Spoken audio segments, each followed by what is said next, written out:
What's going on, everyone? Welcome back to Idea Year 2025. Making our way through January, we are almost done. And that's got me thinking about today's idea, and that is consistency. You know, doing something consistently really pushes you and it changes you in a lot of ways. At least it has for me over the years. And I think about this term I heard years and years ago, but persistence overcomes resistance. Persistence overcomes resistance. And I think that lends itself to consistency, that you need to be consistently persistent.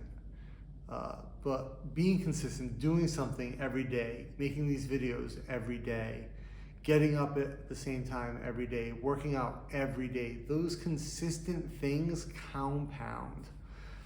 And that's really been the biggest benefit for me in my life in trying to implement consistency, is that while it is hard and it's not a quick payback, you do see a compounding return with consistency. At least I have.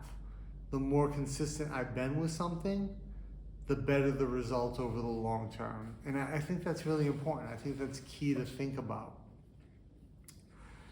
And I think about what it is that helps me to be consistent. And it's really just knowing that I have to stick to it. Yeah, I make notes in my calendar and updates and everything, but it's easy to ignore those things.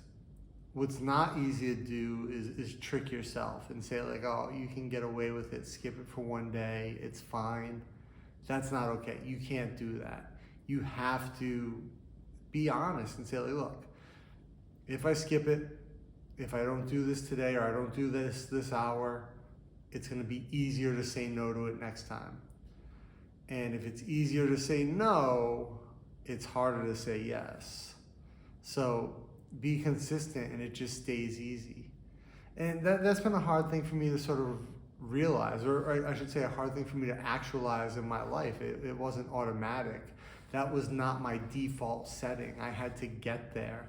And it took me failing at consistency at times and then getting back on the wagon. But being able to overcome those missteps is really part of the process for me. That has allowed me to say like, oh, you see the benefits when you stay consistent, but you really feel the impact, the negative impact when you're not consistent. And that's important. It really helps you keep it in perspective. Let me know, how consistent are you? And how do you keep yourself consistent? That's really what's important. Maybe I'll learn from you with leaving in the comments. Maybe I pick up some pointers, because I'm always looking to find ways to improve, to be more consistent, to be better. Anyway, that's all I have. Thanks for stopping by, and I'll see you tomorrow.